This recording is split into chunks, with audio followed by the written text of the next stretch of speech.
절기상 입춘이 지났지만 아직 찬 기운이 온몸을 감싸던 2006년 2월의 일이었습니다. 밤 12시 30분경 집에서 5분 거리의 슈퍼에서 이것저것 물건들을 사고 집으로 돌아오던 20대 남성 A씨는 자신이 살고 있는 원룸 건물에서 연기가 나는 것을 목격합니다. 김씨의 신고로 출동한 소방대원들이 급하게 불길을 잡는 데 성공했지만 건물 2층에 위치한 한 원룸의 내부를 모두 태우고 난 뒤였습니다. 그리고 모조리 타버린 이 원룸의 내부에서 한 구의 사체가 발견되었습니다.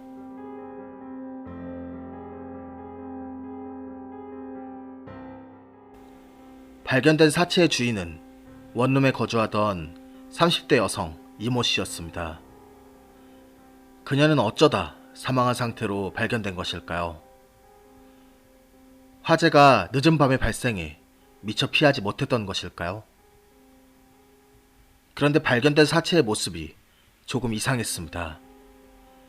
바닥에 무릎을 꿇은 채 침대에 상체를 기댄 상태로 발견된 것입니다.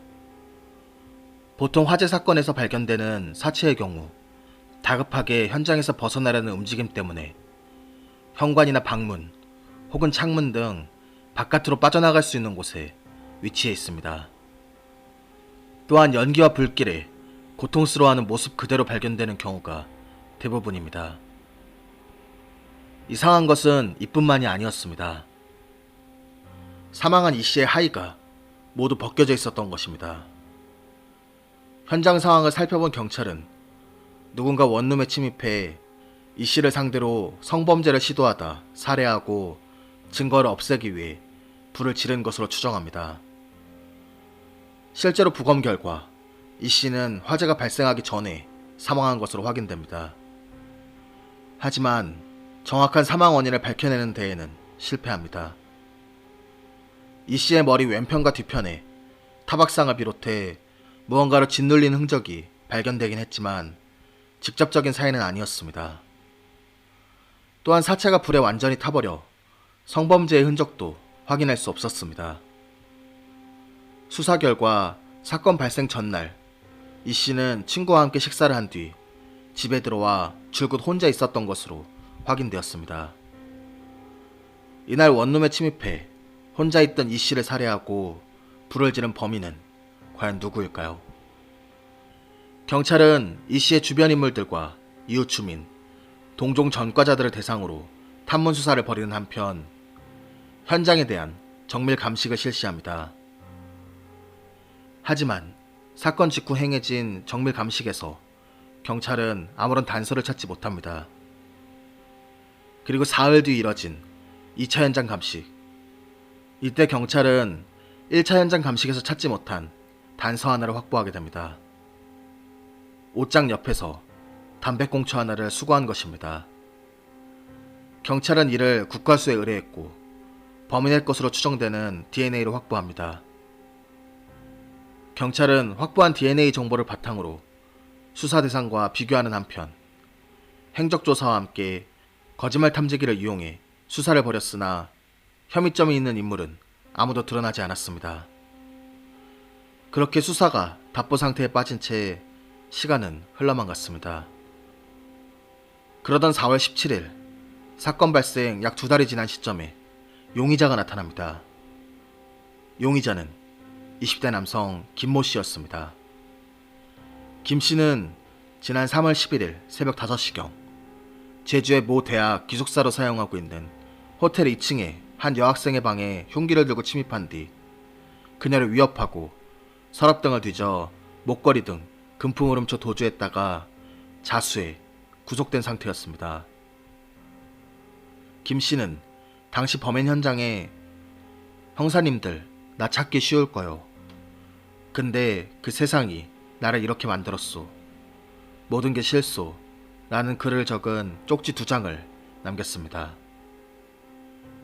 경찰은 김 씨가 특수강도 강간 등 전과 사범인 점, 쪽지를 남겨 자신의 신분을 굳이 노출시킨 점, 갑작스럽게 자수를 한 점 등을 수상하게 여겨 여죄를 추궁합니다. 하지만 그는 여자는 없다며 완강히 주장했고, 경찰은 김 씨의 혈액을 채취해 국가수의 DNA 비교 분석을 의뢰합니다. 그리고 그 결과 이 씨의 원룸에서 발견된 담배꽁초에서 찾은 유전자 정보와 일치한다는 것을 확인합니다. 또한 경찰은 김 씨가 사건 당일 현장 인근 PC방에 있었다는 사실도 확보합니다. 경찰은 김 씨가 이 씨의 원룸에 침입해 이 씨를 강간하려고 하의를 벗기도 했으나 반항하자 머리채를 잡고 쓰러뜨린 뒤 상의를 벗기는 과정에서 호흡곤란으로 이 씨를 숨지게 한 것으로 추정했습니다.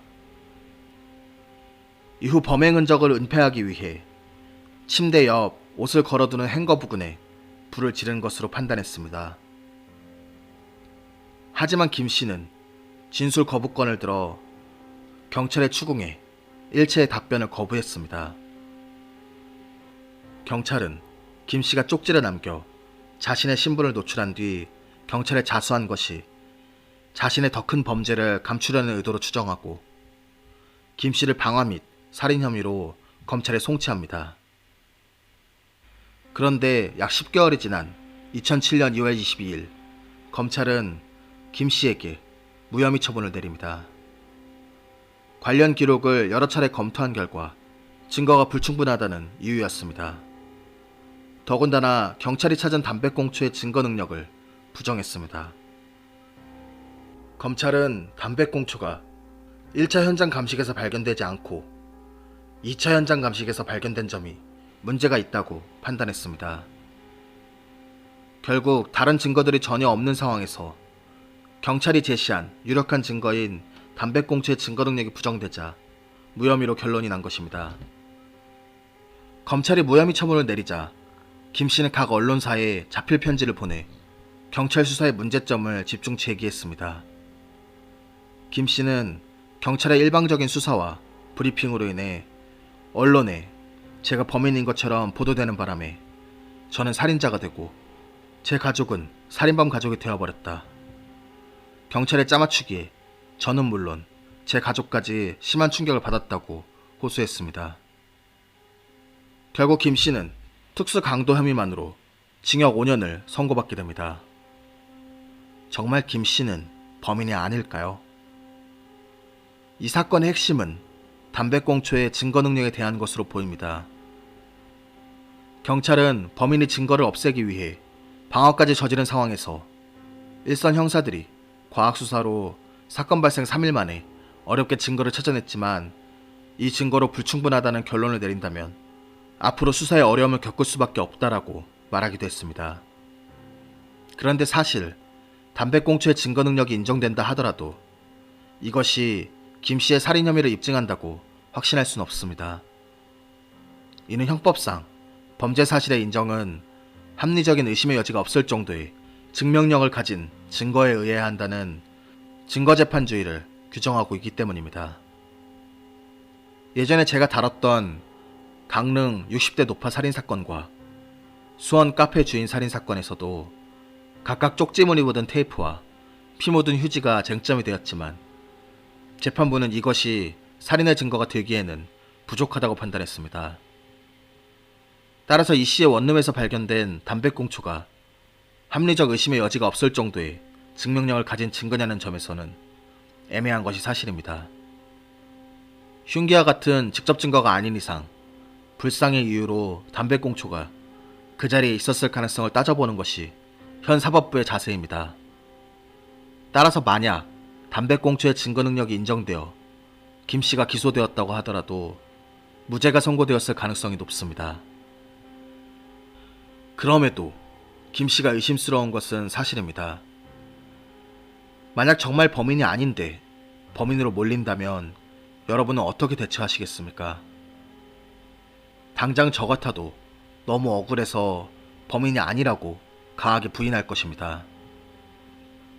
하지만 김 씨는 진술 거부권을 주장하며 아무런 자백을 하지 않고 범행에 대한 긍정도 부정도 하지 않았습니다.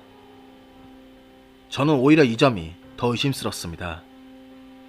별다른 증거가 없다는 것을 안 김 씨가 범행을 부인하다 혹시나 말실수를 해 꼬투리가 잡히기보다는 경찰과 검찰에게 자신의 혐의를 밝혀내라고 그 공을 떠넘긴 것으로 보입니다. 그리고 결국 김 씨의 승부수는 통했죠. 이 사건은 당시 용의자를 붙잡아 검찰에 송치했다는 이유로 그동안 미제 사건 목록에 포함되지 않았습니다. 경찰 입장에서는 자신들은 용의자를 잡아서 보냈으니 수사가 종결되었으므로 미제 사건이 아니라는 것이었습니다. 하지만 이후 검찰이 무혐의 처분을 내리거나 재판에서 무죄를 선고해 범인이 없는 채 수사가 종결된 사건들이 꽤 많이 있습니다. 차라리 미제 사건으로 남으면 뒤늦게라도 사건이 세상에 드러나 관심을 받는 경우도 있고 미제 사건 전담팀에서 다시 다뤄보기도 하지만 이번 사건처럼 범인이 없이 수사가 마무리되어 버리면 영원히 묻혀버릴 가능성이 큽니다. 실제로 2015년 설립된 제주지방경찰청 산하 미제사건 전담팀에서 이번 사건이 미제사건이 아니라며 수사 대상 사건에 포함하지 않았습니다. 그나마 다행히도 2017년 미제사건 전담팀에서 이 사건을 특별히 다시 살펴보고 있다고 합니다. 하지만 아직까지 별다른 성과를 거두지는 못하고 있습니다. 언젠가는 꼭 좋은 소식이 들려오길 바랍니다. 그런데 여러분, 아직 한 가지 덧붙일 이야기가 있습니다. 혹시 여러분은 김 씨가 어떤 인물인지 아십니까?